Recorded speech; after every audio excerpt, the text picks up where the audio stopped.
ગ્રહ જ્યારે શુભ અને અશુભ ફળ આપતો હોય તો સૌથી વધારે તેના કારકતા ઉપર પ્રભાવ પડતો હોય છે. દાખલા તરીકે બુદ્ધ છે બુદ્ધિનો કારક છે, વિદ્યાભ્યાસનો કારક છે, રમતગમતનો કારક છે, વાણીનો કારક હોય, જેને વાણીમાં તકલીફ થતી હોય બોલવામાં, તોતલા ગુણો, તો બુદ્ધ નિર્બળ હોઈ શકે અથવા પાપ ગ્રહની સાથે હોય.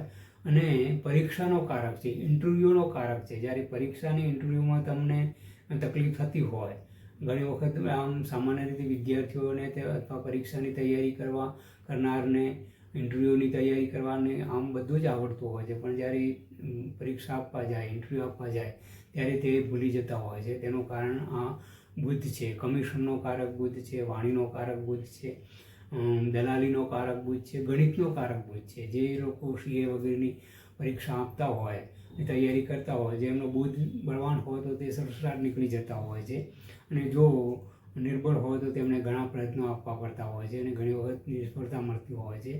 વેપાર ધંધાનો કારક પણ બુદ્ધ છે. જેનો બુદ્ધ સારો હોય તે લોકો જ વેપાર ધંધો કરી શકતા હોય છે.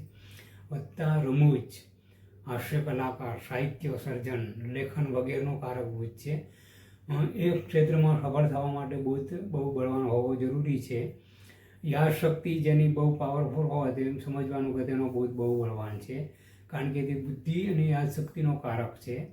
વત્તા ગળાનો અને ચામડીનો કારક છે. ચામડીના રોગ થવા, ગળાની સમસ્યા થવી, દાંતની તકલીફ થવી, અને હરસમસા જેને કહેવાય, કિડનીની સમસ્યા થવી, નપુંસકતાનો કારક ગ્રહ બુદ્ધ છે, પથરીનો કારક બુદ્ધ છે. તો આ બધા તકલીફમાં માટે ઉપાયોમાં બુધવારના દિવસે તેના ઉપાય કરવા જોઈએ. સૌથી પહેલાં તો કુંડલીમાં જો અનુકૂળ હોય તો બુધનો રંગ સોનાની ધાતુમાં બુધવારના દિવસે મૂળ, જ્યેષ્ઠા અને રેવતી નક્ષત્ર અને ઉત્તરા ફાલ્ગુની નક્ષત્ર હોય ત્યારે ધારણ કરવો જોઈએ.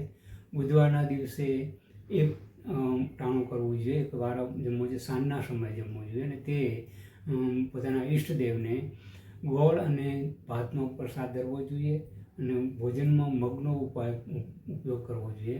પોતાના ઈષ્ટદેવની કાંસાની મૂર્તિની રોજ પૂજા કરવી જોઈએ.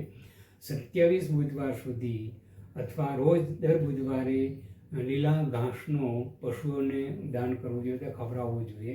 5 કુમારી કન્યાઓને 5 બુધવાર સુધી પૂજા કરવી જોઈએ, અથવા એ 5 કન્યાઓની પૂજા કરીને તેમને દાન આપવું જોઈએ લીલી વસ્તુઓનું. લીલા વસ્ત્રનો ઉપયોગ કરવો જોઈએ ખાસ બુધવારના દિવસે. બુધવારના દિવસે પોતાના ઈષ્ટદેવની સાથે સાથે શ્રાવણ મહિનો હોય તો શ્રાવણ મહિનામાં ખાસ બુધવારના દિવસે ભગવાન શિવને બિલીપત્ર ધરતી વખતે ઓમ નમો ભગવતે વાસુદેવાય બોલતા બોલતા બિલીપત્ર આપવું જોઈએ. અને બુધવારનો દિવસને વિશાખા નક્ષત્ર હોય ત્યારે બુધના ઉપાય કરવા જોઈએ અને બુધના મંત્ર કરવા જોઈએ.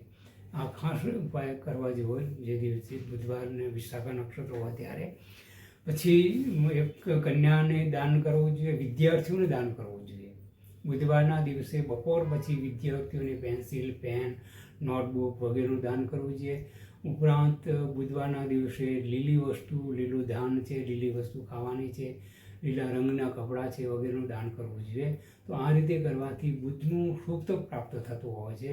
અને બુધનું શુભ પ્રાપ્ત થતું હોય તો તે જે તે વસ્તુઓ ઉપર, જે તે કાર્યો ઉપર બુધનું કારકત્વ હોય તેમાં નિષ્ફળતા મળવાની શક્યતા ઓછી થઈ જતી હોય છે.